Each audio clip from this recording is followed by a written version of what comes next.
What's up, YouTube? Drew here, and you are in the shop with this 10th generation Toyota Corolla. It has the U341E transmission, which was used way before this car came out, and world standard fluid. And these cars, the world standard fluids, or world standard more rather, is a little bit thinner than Toyota Type 4.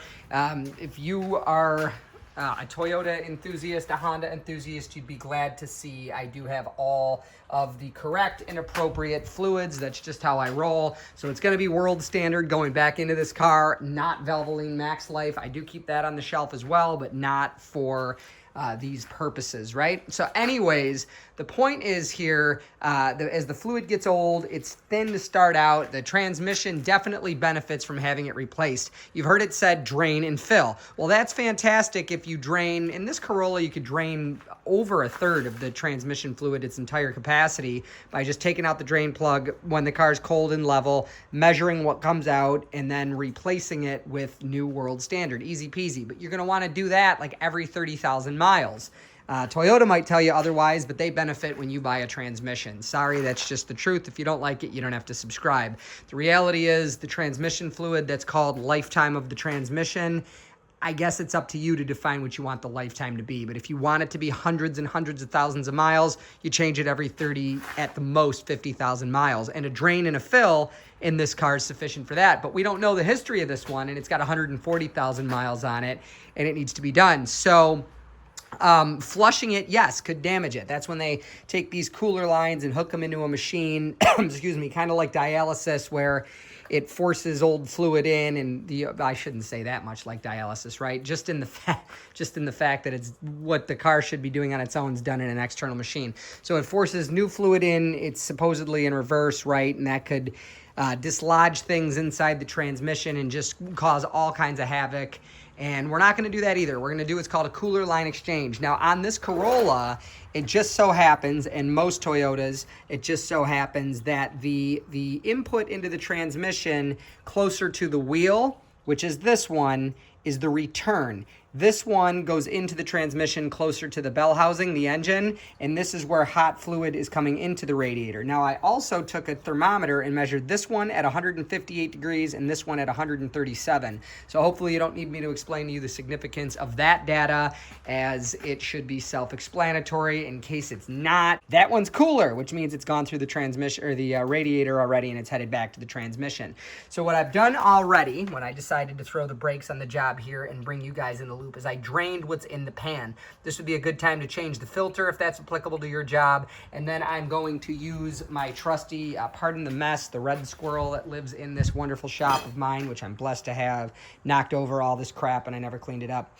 I'm going to measure exactly what came out in that bucket. Do bear in mind that my fluid's hot. The fluid that's going in is the ambient temperature, which is about 90 degrees. So it's a little bit it'll expand a little bit. So we're going to fine tune it in the end using the dipstick anyways, which, by the way, this gets really complicated if your car doesn't have a dipstick. But again, we're talking about the Corolla here, the 10th gen Corolla. In the United States, that's a 2009 through 13. And they did carry over this engine and transmission into just the L model, the super base model, in at least 2014 and for a while after that, I think. So anyways, I'm going to measure what came out.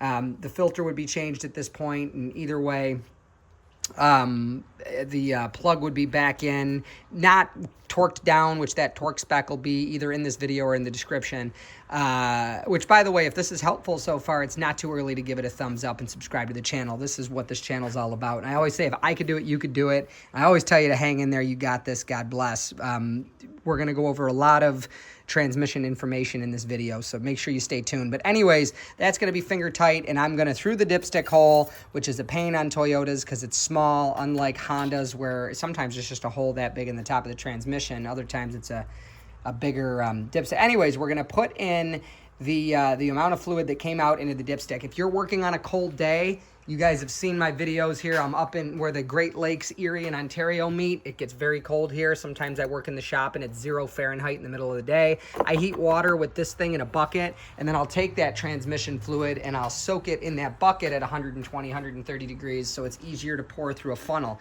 So I'm gonna get it so the transmission now has the same amount of fluid in it that I took out, and what I'm gonna do is I'm gonna connect this line here to a clear hose that's gonna go in a bucket over there where I can see it when I start the car. And what I'm gonna do, you'll see, I'm gonna start the car and run it till that exact same amount that I measured from the first here comes out into that bucket. Then I'm gonna replace the fluid again and repeat until I get clean fluid coming out of the bucket. And then I'm gonna put the car on level ground and make sure that I have the correct amount in there. So stay tuned. There you go, just some 1/4 inch ID, that's important, internal diameter tubing, a little clip to hold it in your bucket. I got out 2.5 quarts when I drained mine, so I want to go to 5 quarts. And all I do, you just want to make sure that you stay really close to the bucket. So there it is. Now that's going to come out. So I know I put in 2.5 quarts, so it should be able to pull at least that out. If we start seeing bubbles or anything like that, we immediately have to shut it off. Obviously, you have to account for the hose, so I'll probably shut it off just a little bit early. And in case you notice, it's really dark in color. It's gonna get bright red and super obvious once the new fluid starts cycling through, which is exactly what we're going for. Just gonna get that. Making you guys wait, sorry. Should be not much longer. We're at 4.5. Whoop, and that was more than enough. So I saw bubbles, I immediately stopped. So now we know to add an extra about 1/2 quart next time. So I'm gonna put in 3 quarts and do the same thing. All right, so I put a little bit extra in. As stated, hand is on the key in case we see those bubbles again, which I don't think we will. There's actually a chance this time around we might see some red fluid start to come through. Either way, I'm approaching 7 quarts. So let's see, we're at 6.5. You're definitely gonna have to depend on the dipstick and your math skills to get as close to the full spot as possible. Let's see here, we're almost right at 7, and then I'm gonna have to dump this thing. Perfect, so there was just some bubbles. You wanna try to avoid doing that, by the way. You don't wanna cavitate the system. But just perfect timing. I'm gonna put in that same like 2 3/4 quart and run this bad boy in a new bucket. And then, you know, whatever's come out till I get the red fluid, I'm gonna put that same amount back in and, you know, run the car for a while, shift it through all the gears and check the dipstick, which is gonna be kind of tough because the dipstick is gonna be, you know, the tube for it's gonna be all wet and covered with fluid from this. So just letting it run for a while. You know, again, there is some rocket science, but if you're measuring what you're taking out and putting the same amount back in, you should be fine.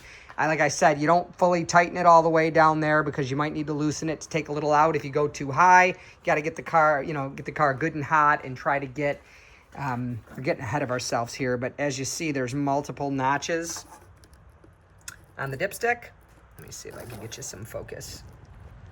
There we go. So those second set of notches there, it needs to be in between those when it's hot. And of course, when it's cold, which it's not, it's literally not cold outside. I think the real feel today is about 100 degrees, which is awesome because up here where Lake Ontario and Lake Erie meet, in just another 4.5 months, the shop will be 0 degrees. So anyways, gonna get rid of that, gonna put in what I took out, and we'll go from there. Okay, this is the final run, and it should very quickly, hopefully, turn to red, because we don't have a lot of fluid to work with here. Let's see here. And we're just gonna have to wait for bubbles on this one too, unfortunately. There we go. Perfect. All right, now once you've got your fluid, you really got to pay attention to exactly how much you take out. Make sure you put that much back in.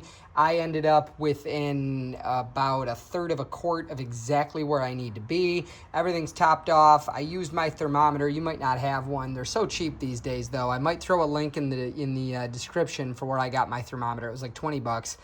Got like 125 degrees Fahrenheit on the bottom of the pan. Got my fluid level darn close, took it around the block, topped it off. Drives like a brand new car. Keep in mind that world standard is super thin, so you know, it as it ages, it does not age well. That's my opinion after decades of doing this stuff. I like Type 4 much better. So just to debunk the myth real quick that, you know, changing your transmission fluid kills your transmission. That is so very much not the case. The reality is this. People wait to change their transmission fluid until they start having major problems. They change it and then the transmission dies. It was about to die already anyways. That's like blaming heart attacks on health food. Your doctor tells you your blood pressure is 200 over 90 and, you know, your cholesterol's through the roof and, you know, your health isn't good at all and, you know, you've had 4 heart attacks already and then you decide to switch to healthy food and you happen to die from a heart attack that same year. It was not the healthy food that did it. It was all the previous neglect. It is not changing your transmission fluid if you do it properly and don't use either the wrong fluid or fill it to the wrong level. It is not changing your transmission fluid that kills the transmission. It is absolutely positively the neglect and the symptoms that lead most people to do so without having done so before. So now that that's out of the way, I also personally want to say I do not recommend flushes, which again hook up to a machine and force out the old fluid and replace it with new. The way I just showed you to do it's the absolute best way to get as close to all of it as possible without doing that. And again, if you bought one of these cars brand new and every 30,000 miles you drained it from that drain plug I showed you and put the same amount back in it and did that faithfully every 30,000 miles, there's no need to ever do anything else. So I'm Drew. That's how you take care of the transmission in a 2009 through 2013. That's in the United States. We'll just say 10th gen to include the whole world here. That's how you do a transmission line cooler exchange on a 10th gen Corolla. I hope this video helped. If at any point it was helpful or entertaining, or if you learned something, do please give it a thumbs up. That helps the channel grow, and be sure to subscribe if you want to see more videos like it. Take care. God bless. We'll see you in the next video. Goodbye.